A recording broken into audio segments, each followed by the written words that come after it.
తొమ్మిదవ అధ్యాయం. యోహాను సువార్త 9వ అధ్యాయం 11వ వచనం చదువుకుందాం.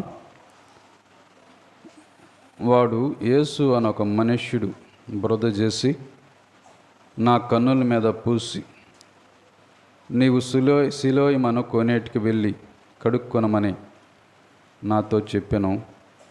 నేను వెళ్ళి కడుక్కొని చూపు పొందితిన. నేను ఇందులో ఈ 11వ వచనంలో చూపు పొందినవాడు అన్నమాట వాడు యేసు అని ఒక మనుష్యుడు అన్నాడు. అలాగనే 17వ వచనం గమనించినట్టయితే, కాబట్టి వారు మరలా ఆ గుడ్డివానితో, అతడు నీ కన్నులు తెరిచినందున నీవు అతన్ని గూర్చి ఏమని చెప్పుకునుచున్నావని అడగ్గా, వాడు ఆయన ఒక ప్రవక్త అనెను. అలాగనే 30వ వచనం చూసినట్టయితే, అందుకు ఆ మనుష్యుడు, ఆయన ఎక్కడి నుండి వచ్చినో మీరు ఎరగకపోవట ఆశ్చర్యమే, అయినను ఆయన నా కన్నులు తెరిచెను. దేవుడు పాపుల మనవి ఆలకింపడని ఎరుగుదము. ఎవడైనను దేవభక్తుడయ్యుండి ఆయన చిత్తం చొప్పున జరిగించినడలా ఆయన వాని మనవి ఆలకించును.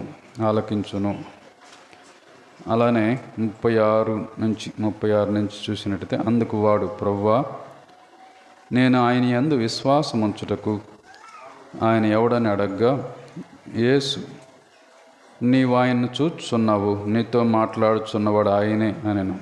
అంతటా వాడు, ప్రభువా, నేను విశ్వసించుచున్నానని చెప్పి ఆయనకు మ్రొక్కెను అనే మాట చూస్తాం. దేవుడు కొద్ది మాటలు దీవించలాగిన చిన్న ప్రార్థన నేను కూడా చేస్తా. ప్రేమగల దేవా, మీ సహాయం అనుగ్రహించండి, దయ చూపించండి. ఆరాధన అంతట్లో మీ సమయోచితమైన సహాయం మాకు దయచేశారు.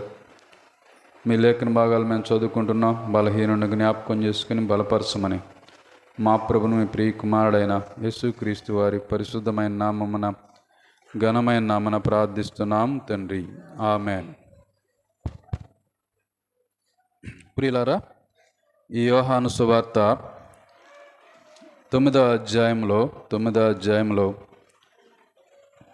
11వ వచనం, అలానే అది ఆ మౌతింగ్ బ్యాటరీ ఆన్లో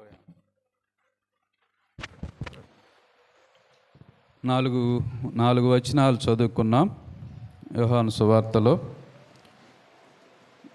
ఇక్కడ గమనించినట్టయితే, యేసు ప్రభు వారు పుట్టుకతోటే ఒక గుడ్డివాడైన ఒక మనుషునికి చూపు తెచ్చినట్లుగా మనం చూస్తాం. ఆ వ్యక్తి ప్రభువును గూర్చిన చెప్పిన మాటలు, ఒక 4 మాటలు మనం చదువుకున్నాం. 9వ అధ్యాయం ప్రారంభంలో చూడండి, ఆయన మార్గమున పోచుండగా పుట్టుగుడ్డి అయిన ఒక మనుష్యుడు కనపడెను. ఈ వ్యక్తి పుట్టుకతోటే గుడ్డివాడు. అయితే యేసు ప్రభు వారి శిష్యులు ఏమన్నారంటే, 2వ వచనంలో, ఆయన శిష్యులు, బోధకుడా, వీడు గుడ్డివాడై పుట్టుటకు ఎవడు పాపం చేసెను? వీన్ని కన్నవారా అని ఆయన అడగ్గా, యేసు, వీన్ని కన్నవారైనను పాపం చేయలేదు, కానీ దేవుని క్రియలు వీని యందు ప్రత్యక్షపరచుబటికే వీడు గుడ్డివారుగా పుట్టెను అనే మాట మనం చూస్తాం. ఆ తర్వాత గమనించినట్టయితే, ప్రభు అయిన యేసుక్రీస్తు వారు 6వ వచనంలో ఆయన ఇట్లు చెప్పి నేల మీద ఉమ్మితో బురద చేసి వాని కన్నుల మీద ఆ బురద పూసి, నీవు సిలోయమను కోనేటికి వెళ్ళి అక్కడ కడుక్కొనమని చెప్పాను. సిలోయమను మాటకు పంపబడినవాడనే అర్థం.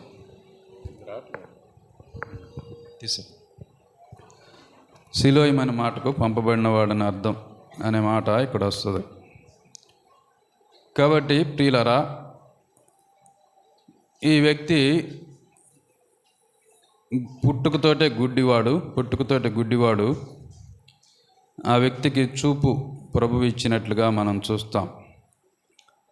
వాస్తవంగా గమనించినట్టయితే పాత నిబంధన గ్రంథములో పుట్టుకతోటే గుడ్డివాడైన మనుషుడికి ఎవడు చూపు పొందినట్టుగా ఎక్కడా కనపడలా. పుట్టుకతోటే గుడ్డివాడైన మనుష్యుడు పాత నిబంధనలో చూపు పొందిన సందర్భం ఎక్కడా కనపడదు. ఉంటే మీరు చెప్పండి, నేను కూడా రాసుకుంటాను. ఎక్కడ కనపడదు. కానీ 32వ వచనంలో ఒక మాట ఉంది చూడండి. పుట్టుగుడ్డివాని కన్నులు తెరిచినట్టు లోకం పుట్టినప్పటి నుండి వినలేదు అనే మాట. పుట్టుగుడ్డివాడు కన్నులు తెరచినట్టు. ఈ వ్యక్తిని బాగు చేయకముందు ఏ వ్యక్తి కూడా పుట్టుకతో గుడ్డివాడైన వాడు బాగుపడలా. మొట్టమొదట బాగుపడినవాడు ఎవరంటే ఈ వ్యక్తే. మొట్టమొదట బాగుపడినవాడు ఈ వ్యక్తే. అయితే ఈ వ్యక్తి గమనించినట్టయితే వాళ్ళు అడిగారు, శాస్త్రులు పరిసయ్యులు, ఎవరు నిన్ను బాగు చేశారు, ఎవరు బాగు చేశారు నిన్ను అని అడిగినప్పుడు 8-9 వచనాల మాటలు కనపడతాయి. 11వ వచనంలో వాడు అన్నమాట మనం గుర్తు చేసుకుందాం. వారు నీ కన్నులు ఎలాగ తెరవబడినని వాడిని అడగగా వాడు యేసు అని ఒక మనుష్యుడు అన్నాడు. యేసు అనే ఒక మనుష్యుడు నా కన్నులు బాగు చేశాడు, నా కంటి చూపునిచ్చాడు అన్నాడు. మొట్టమొదట వాడు అన్నమాట ఏంటంటే యేసు అని ఒక మనుష్యుడు అన్నాడు. యేసు అని ఒక మనుష్యుడు అనే మాట గుర్తు చేసినట్లుగా మనం చూస్తాం.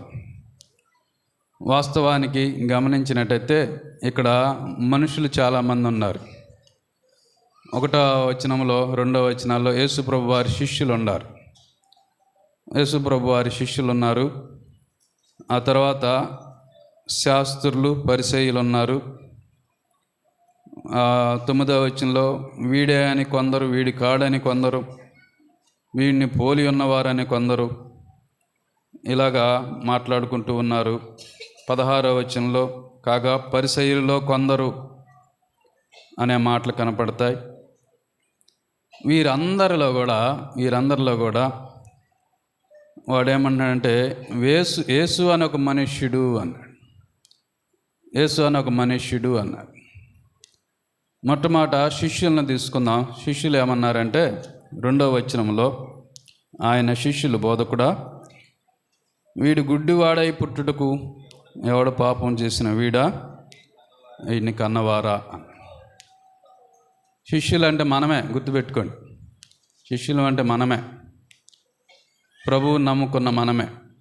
మన ఆలోచనలు ఎట్లాగా ఉంటాయంటే, ఒక సహోదరుడికి ఏదైనా ఇబ్బంది కలిగితే, ఏదో ఒక శ్రమ వస్తే, ఒక ఇబ్బంది కలిగితే, ఒక అనారోగ్యం వస్తే మనం ఏమనుకుంటామంటే మన ఆలోచన ఎలా ఉంటుందో అక్కడ శిష్యులు చెప్పారు.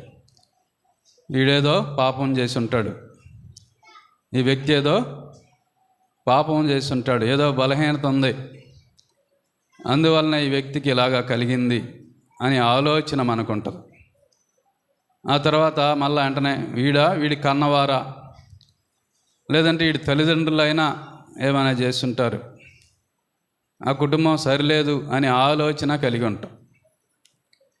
అక్కడ శిష్యులు అదే ఆలోచన కలిగి ఉన్నారు. ప్రభువును కూడా అడిగారు, ప్రభువా వీడు ఇలా పుట్టడానికి వీడి కన్న తల్లిదండ్రుల కారణం. ప్రభు చెప్పాడు, వీడు కాదు, వీడి తల్లిదండ్రులు కాదు, దేవుని క్రియలు వీని యందు ప్రత్యక్షపరచబోటికే వీడి గుడ్డివాడుగా పుట్టెను. శిష్యుల పరిస్థితి అలాగుంది, వారి ఆలోచన అలాగుంది. ఆ తర్వాత శాస్త్రులు పరిసయ్యులు చూసినట్టయితే, శాస్త్రులు పరిసయ్యులు గమనించినట్టయితే 16వ వచనం చూడండి. కాగా పరిసయ్యులలో కొందరు ఈ మనుష్యుడు విశ్రాంతి దినమున ఆచరించట్లేదు గనుక దేవుడి యొద్ద నుండి వచ్చిన వాడు కాడనిరి, మరికొందరు పాపి అయిన మనుష్యుడు ఇలాంటి సూచక్రియలు ఎలాగా చేయగలడని ఇట్లు వారిలో భేదం పుట్టెను. శాస్త్రుల్లో కొంతమంది అంటున్నారు, ఈ మనుష్యుడు విశ్రాంతి దినాన్ని ఆచరించట్లేదు, అది శనివారం, విశ్రాంతి దినాన్ని ఆచరించలేదు, అని వాళ్ళు అంటున్నారు. అక్కడ అసలు వాస్తవంగా లోకం పుట్టినది మొదలుకొని పుట్టుగుడ్డివాడు బాగుపడిన సందర్భం లేదు. ఆ గుడ్డివాడు బాగుపడ్డాడని సంతోషపడాల్సింది పోయి విశ్రాంతి దినాన ఈ స్వస్థత కార్యం చేశాడు కాబట్టి దేవుడంటే ఈయనకి లెక్కలేదు, దేవుని యొద్ద నుండి వచ్చిన వాడు కాదు అని యేసు ప్రభువుని అంటున్నారు. వాస్తవంగా అయితే వాడు ప్రతిరోజు గుడ్డివాడయ్యుండి ఆ యొక్క ప్రదేశంలో అడుక్కుంటూ ఉండేవాడు.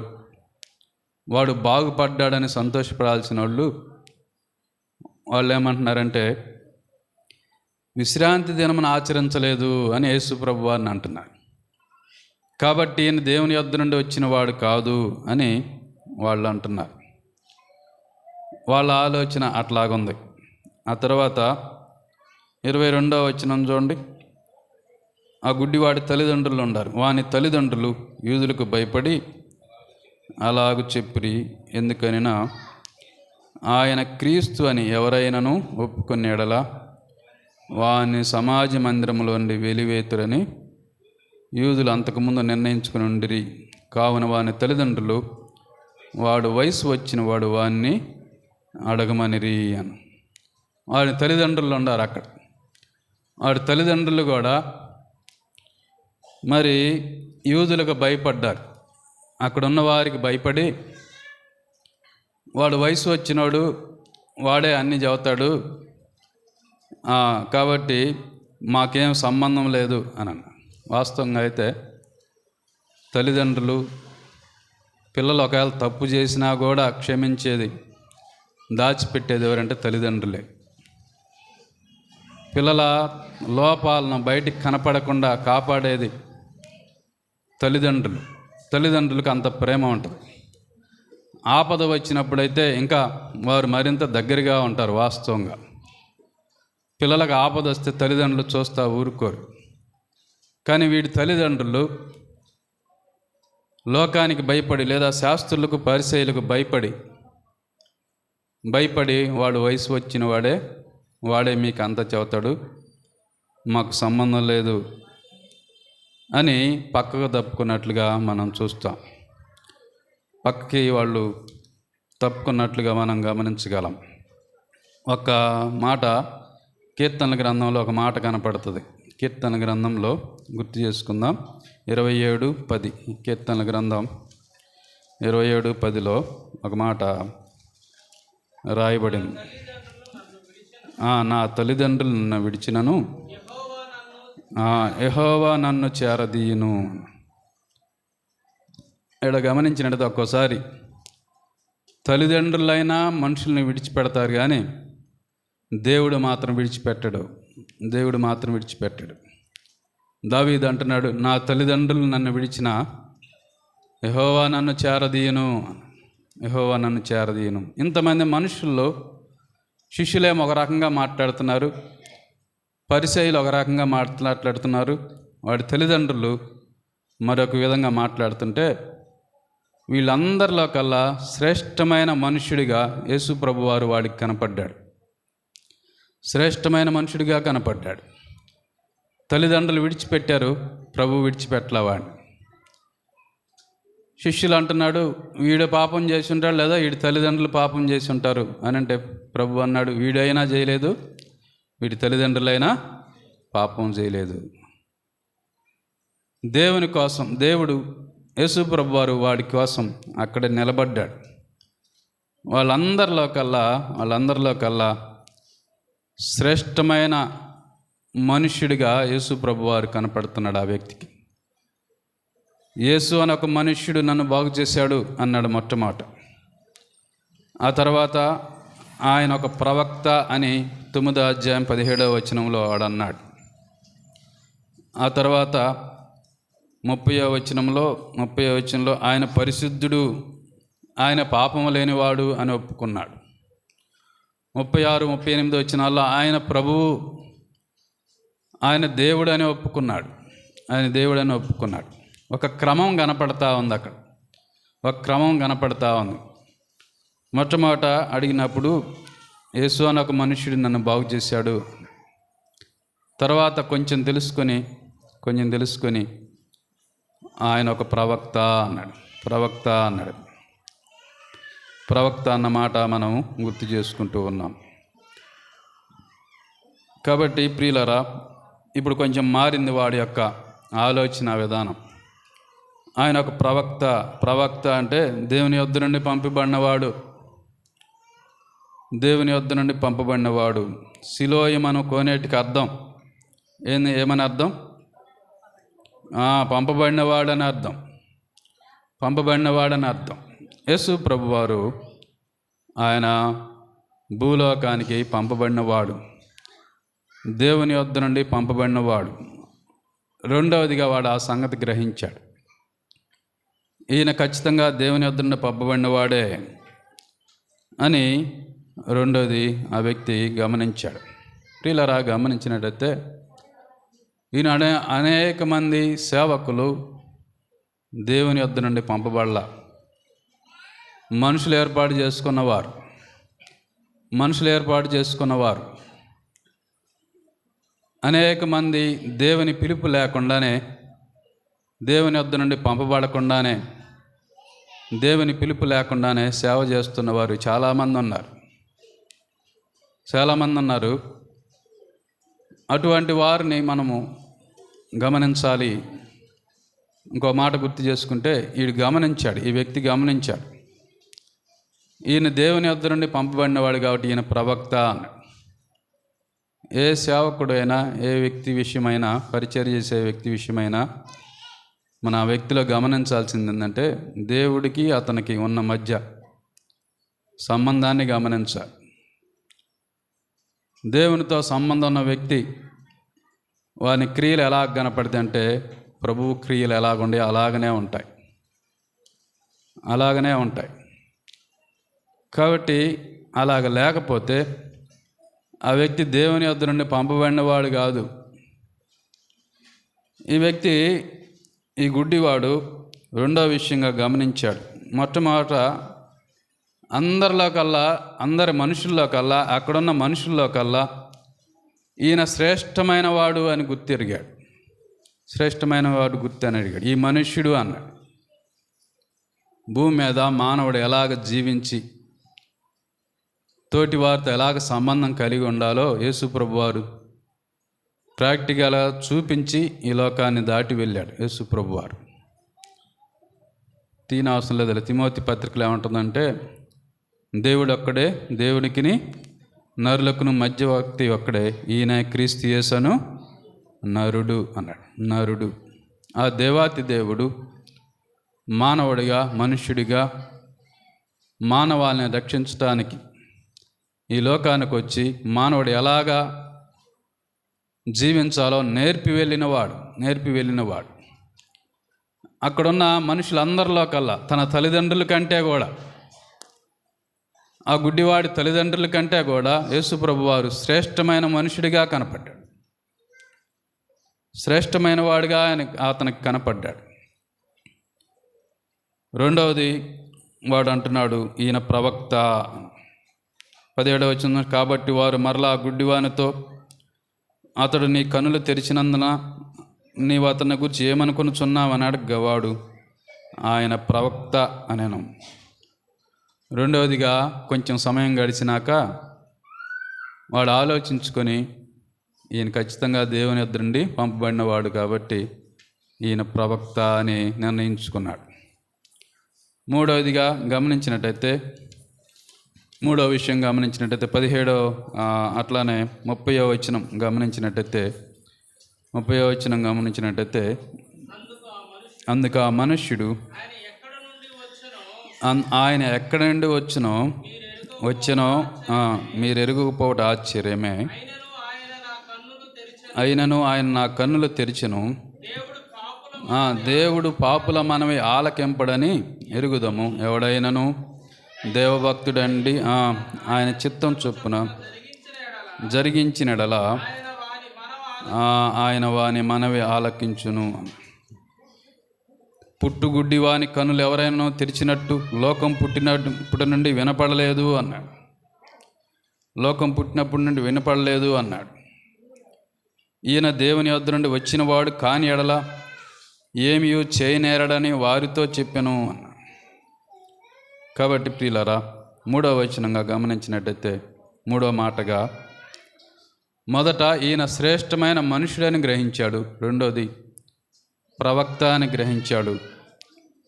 3వది గమనించినట్టయితే వాడు ఒక మాట అన్నాడు. ఏమన్నాడంటే, దేవుడు పాపుల మనవి ఆలకింపడని ఎరుగుదాము. పాపుల మనవి ఆలకింపడు. ఒకవేళ మీరు అన్నట్లు ఆయన పాపి అయితే ఆయన చేసిన ప్రార్థన ఎలాగా ఫలించిద్ది? ఆయన నా కనులు తెరిచాడు కదా, ఆయన పాపి అయితే మనుషుడో కాదో నేను ఎరగను అన్నాడు. దేవుడు పాపుల మనవి ఆలకింపడు అన్నాడు. దాని అర్థం ఏంటంటే ఆయన పరిశుద్ధుడు అని ఒప్పుకున్నాడు. 3వదిగా ఆయన పరిశుద్ధుడు అని అక్కడ గుడ్డివాడు ఒప్పుకున్నట్లుగా మనం గమనిస్తాం. పరిశుద్ధుడు, ఇటువంటి గొప్ప కార్యాలు చేసే వ్యక్తి పరిశుద్ధుడైతేనే లోకం పుట్టినది మొదలుకొని గుడ్డివాడైన వాడిని బాగు చేశాడంటే ఆయన పరిశుద్ధుడైతేనే అన్నాడు. ప్రియులారా, పరిచర్య చేసే మనం సండే స్కూల్ పరిచర్య కాడి నుంచి అన్ని పరిచర్యలు, స్త్రీల కూడికలైనా ఎక్కడైనా పరిచర్య చేసేవాళ్ళు, బోధించేవాళ్ళు గొప్ప కార్యాలు జరగాలంటే వాళ్ళ జీవితంలో పరిశుద్ధత ఉండాలి. పరిశుద్ధత లేకుండా గొప్ప కార్యాలు ఎప్పుడు చేయబడవు. పరిశుద్ధత లేకుండా, పరిశుద్ధతను కాపాడకుండా పరిచర్య చేసినా అది ఫలించదు. పరిశుద్ధత లేకుండా పరిచర్య చేస్తే అది శాపమే కానీ దానివల్ల నీకేం ఉపయోగం ఉండదు. ప్రభువు అక్కడ ఆ వ్యక్తి గ్రహించాడు. ఏమని గ్రహించాడంటే, ఈయన పాపి కాదు, ఈయన పరిశుద్ధుడు అని గ్రహించాడు. ఆయన పరిశుద్ధుడు అని గ్రహించాడు. నీకు నాకు ఇచ్చిన పరిశుద్ధత అదేం ఊరక తేరగాల. ఆ పరిశుద్ధత ఇందాక అన్న ఆరాధనలో మాట్లాడుతూ ఆయన ఎంత వెల చెల్లించాడో, నీకు నాకు ఆ పరిశుద్ధతను ఇవ్వడానికి ఎంతగా తగ్గించుకున్నాడో, పుట్టుక మొదలుకొని ఆయన చనిపోయే వరకు ఎంతగా తగ్గించుకున్నాడో, అటు ధర్మశాస్త్రానికి లోబడి ధర్మశాస్త్రాన్ని ఎలాగ నెరవేర్చాడో, మానవుల పట్ల తన ప్రేమను బట్టి వారిపైన ఎలాగ కృప చూపాడో ఆ తేటగా వివరించబడింది ఆరాధనలో. ఈ యొక్క పరిశుద్ధత అనేది మనకు ఊరక రాలి. ఎలాగొచ్చింది అని అంటే, ప్రభు ఎంతగానో తగ్గించుకున్నాడు. శిలువ మరణం పొందేంతగా తగ్గించుకున్నాడు. ఎంతగానో తగ్గించుకొని తన రక్తమునంతా కార్చాడు. నా పాపాలు ఆయన రక్తం చేత కడిగాడు. నీకు నాకు అది ఉచితంగా లభించింది, కానీ ఆయన గొప్ప వెల చెల్లించాడు. శ్రీమంతుడు, సర్వాధికారి, సృష్టికర్త అయిన దేవుడు తన ఆధిక్యతలన్నీ విడిచిపెట్టి ఈ లోకానికి మానవుడిగా వచ్చి ఆయన తన రక్తమునంతా కార్చి నీకు నాకు రావాల్సిన శిక్ష యావత్తు ఆయన భరించి ఈ పరిశుద్ధత నీకు నాకు అనుగ్రహించాడు. ఎంతగానో నిర్లక్ష్యం చేస్తూ ఉన్నాం. ప్రభు ఇచ్చిన పరిశుద్ధతను పోగొట్టుకుంటూ ఉన్నాం. ఒక మాట చూడండి, హెబ్రీలు రాసిన పత్రిక 10వ అధ్యాయం 29వ వచనం గమనించినట్టయితే, హెబ్రీలు రాసిన పత్రిక 10వ అధ్యాయం 29వ వచనం, ఇట్లుండగా దేవుని కుమారుని పాదములతో తొక్కి తాను పరిశుద్ధపరచబట్టుకు సాధనమైన, అంతవరకు చాలు, నిబంధన రక్తమును అన్నాడు. తాను పరిశుద్ధపరచబట్టుకు సాధనమైన నిబంధన రక్తం. నేను పరిశుద్ధపరచడానికి సాధనమైన నిబంధన రక్తం, అది నిబంధన రక్తం. ప్రియులారా, ఆయన తన రక్తమునంతా కార్చాడు, గొప్ప వెల చెల్లించాడు. మనిషికి ప్రాణం దేంట్లో ఉంటుంది అంటే రక్తంలోనే ఉంటుంది. రక్తమంతా పోతే ఇక మనిషి ప్రాణం పోయినట్టే. అటువంటి రక్తాన్ని చివరి బొట్టు వరకు నీ కోసం నా కోసం యేసు ప్రభు వారు కార్చాడు. కార్చి నీకు నాకు ఈ పరిశుద్ధతనిచ్చాడు, ఈ గొప్ప రక్షణ ఇచ్చాడు. ఇది ఊరకొచ్చినది కాదు. నీ నా పక్షాన ఆయన గొప్ప వెల చెల్లించాడు, ప్రభు అయిన యేసుక్రీస్తు వారు. కాబట్టి మూడవదిగా ఈ వ్యక్తి ఏమని ఒప్పుకున్నాడంటే ఆయన పరిశుద్ధుడు, దేవుడు పాపుల మనవి ఆలకింపడు అను.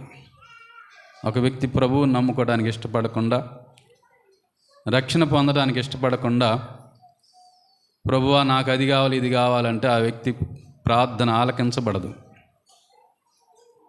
తన్ను ఎందరు అంగీకరించరో అనగా తన నామమునందు విశ్వాసం ఉంచు వారికి దేవుని పిల్లలయ్యే అధికారం అనుగ్రహించబడింది. నా పిల్లలు వారికి కావాల్సినవి నన్ను అడుగుతారు, ప్రతిదీ అడుగుతారు, నా దగ్గర నుంచి తీసుకుంటారు. అట్లాగనే ఆయన్ని అంగీకరించి ఆయన నమ్ముకొని ఆయన పిల్లలుగా మార్చబడిన వారి ప్రార్థన మాత్రమే ఆలకించబడుతుంది. దేవుని ఎరగని వారి ఒక ప్రార్థన మాత్రం ఆలకించబడిద్ది. ఏం ప్రార్థన అంటే రోమా 10:9 ఉన్నట్టుగా అదేమనగా యేసు ప్రభు అని నీ నోటితో ఒప్పుకొని దేవుడు ఆయనను మృతుల్లోండి లేపబడినని నీవు విశ్వసించిన ఎడల నీవు రక్షించబడదు అని అంటూ కింద ఒక మాట చెప్పాడు. కింద ఏలైనగా చదువు, నీతి కలిగినట్లు మనుష్యుడు హృదయములో విశ్వసించును, రక్షణ కలిగినట్లు ఆ నోటితో ఒప్పుకొనును. ప్రభువు నమ్ముకునే సమయంలో మాత్రమే నీ ప్రార్థన ఆలకించబడుతుంది. అంతేగాని దేవునికి దూరంగా ఉండి దేవుని దూరంగా పెట్టి ఎంతకాలము దేవుని వాక్యం వినపడినా, సువార్త వినపడినా ప్రభువు నీ హృదయంలో చేర్చుకోకుండా, ప్రభువా నాకు అది కావాలి ఇది కావాలి, నాకు స్వస్థత కావాలని అంటే ఆ ప్రార్థన అంగీకరించబడదు. ఆ సత్యం ఆ గుడ్డివాడు చెప్పాడు. దేవుడు పాపుల మనవి ఆలకింపడు, దేవుడు పాపుల మనవి ఆలకింపడు అనే గుడ్డివాడు చెప్పాడు. ఆయన పరిశుద్ధుడని ఒప్పుకున్నాడు. ఆయన పాపియో కాదో నాకు తెలియదు, కానీ ఆయన నా కన్నులు తెరిచాడు. పాపి అయితే ఇటువంటి పనులు చేయలేడు కదా, ఇటువంటి క్రియలు చేయలేడు కదా. ఆయన పరిశుద్ధుడు అని ఒప్పుకున్నాడు. యేసుప్రభు వారు పుట్టినప్పుడే దేవదూతలు చెప్పారు, పుట్టబో శిశువు పుట్టకముందే చెప్పారు, పుట్టబో శిశువు పరిశుద్ధుడై దేవుని కుమారుడు అనబడతాడు అన్నాడు. యేసుప్రభు వారు లోకంలో ఉండగా తీనవసరం యోహాను సువార్తలో నాలో పాపం ఉన్నదని మీలో ఎవడు స్థాపించగలడు అన్నాడు. పౌలు కొరింథీయులకు రాస్తూ పాపమెరుగడు ఆయన, హెబ్రీలకు రాస్తూ 7:26 ఆయన పవిత్రుడు, నిర్దోషి, నిష్కల్మషుడు, పాపుల్లో చేరక ప్రత్యేకముగా ఉన్నవాడు. ఆ ప్రత్యేకత నీలో నాలో ఉంటేనే గొప్ప కార్యాలు జరుగుతాయి. ఆ ప్రత్యేకత ఉండి నీవు నేను పరిచర్య చేస్తేనే ఆ పరిచర్యకు ఫలింపు ఉంటుంది. అది లేకపోతే ఎంత పరిచర్య చేసినా కూడా కొరింథీ పత్రిక చెప్పబడినట్టుగా కాలిపోయే పరిచర్య లాంటిదే మనది. కొయ్య, గడ్డి మొదలైన వస్తువులు ఉంటాయి, బంగారము, వెలగల రాళ్ళు ఉంటాయి. అవన్నీ మంట పెడతారు, కాల్చివేయబడతాయి. గడ్డి, కొయ్యకాలు ఇవన్నీ కాలిపోతాయి, బంగారము, వెలగల రాళ్ళు మిగులుతాయి. కొందరి పరిచర్య కాల్చివేయబడిన పరిచర్యలాగా ఉంటుంది, వెలగల రాళ్ళు, బంగారం లాంటి పరిచర్య ఉండాలి. అదే నిలిచేది, దానివల్లనే ప్రభువు దగ్గర బహుమానం పొందేది. కాబట్టి పరిశుద్ధత అనేది చాలా ప్రాముఖ్యం. నాకు అవసరం, బోధించేవారికి అవసరం, పరిచర్య చేసేవారికి అవసరం పరిశుద్ధత. ఇంకొక మాట చెప్పాలంటే బోధకులమైన మాకు కఠిన శిక్ష ఉంది. పరిశుద్ధత లేకుండా బోధ చేస్తే కఠిన శిక్ష ఉన్నదని అక్కడ యాకోబు భక్తుడు రాస్తాడు.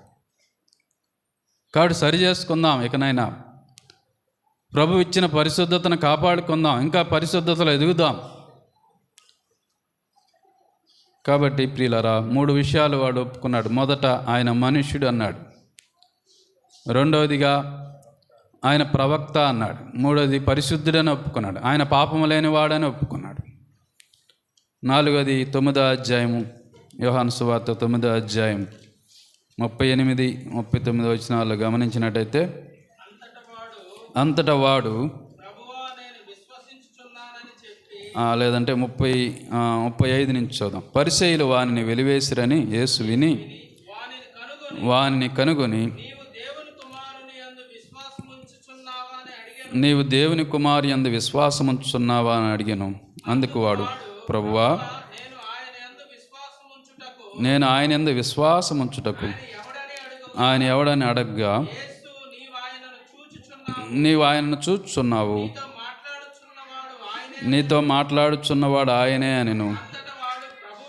అంతటి వాడు, ప్రభువా, నేను విశ్వసించుచున్నానని చెప్పి ఆయనకు ఇక్కడ మ్రొక్కెను అనే మాట. కాబట్టి ప్రియులారా, వాడిని వెలివేశారు. వాళ్ళ తల్లిదండ్రులు కూడా పక్కకు తప్పుకున్నారు. తప్పుకుంటే వాడిని వెలివేశారు. వెలివేసిన వాడిని యేసు ప్రభువారు కనుగొన్నాడు. నీవు దేవుని కుమారుని యందు విశ్వాసం ఉంచుచున్నావా అని అడిగాడు.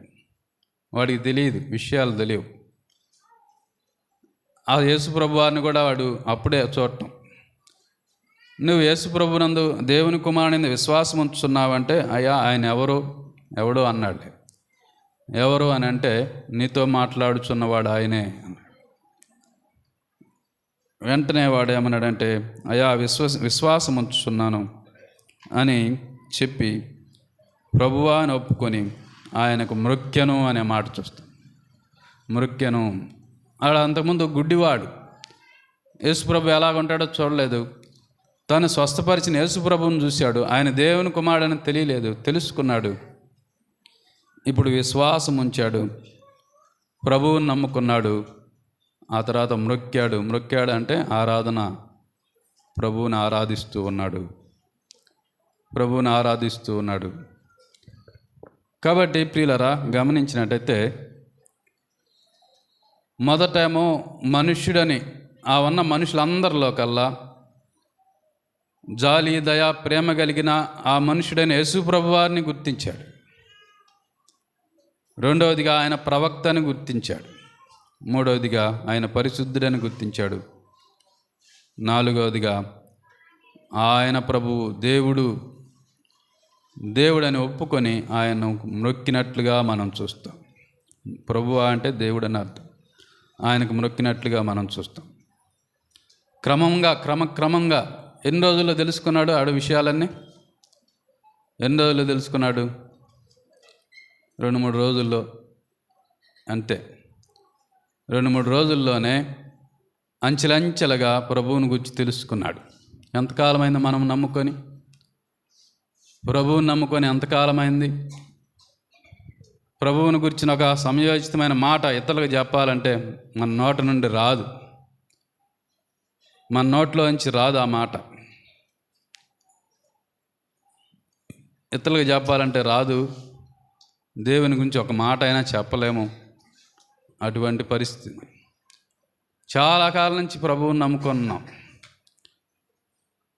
మనకు వయసు పెరిగే కొంది, ప్రభు మనల్ని రక్షించిన తర్వాత మన వయసు పెరిగే కొంది ప్రభువుని గురించిన జ్ఞానం ఎక్కువగా పొందాలి.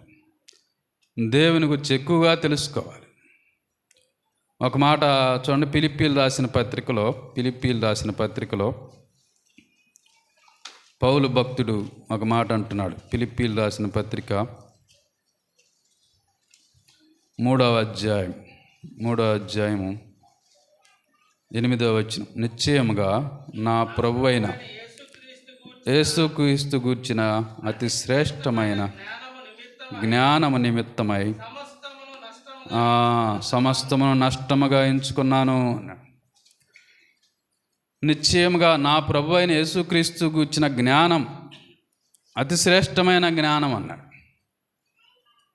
ప్రభువుని గురించి తెలుసుకోవటం అనేది అతి శ్రేష్టమైన జ్ఞానం అంట. వాస్తవంగా మనకు సరిగా తెలియదు ప్రభువుని గురించి. ఎక్కడ నువ్వు తెలుసుకోగలుగుతావు? సంఘంలో తెలుసుకోగలుగుతావు. మంగళవారం రాము, గురువారం రాము, సంపూర్ణ రాత్రి కూడికి శుక్రవారం రాము, శనివారం రాము, ఆదివారం వచ్చి మరలా ఆదివారం కనపడతాం. అలాగా కనపడినప్పుడు ఎప్పుడు తెలుసుకోగలుగుతాం?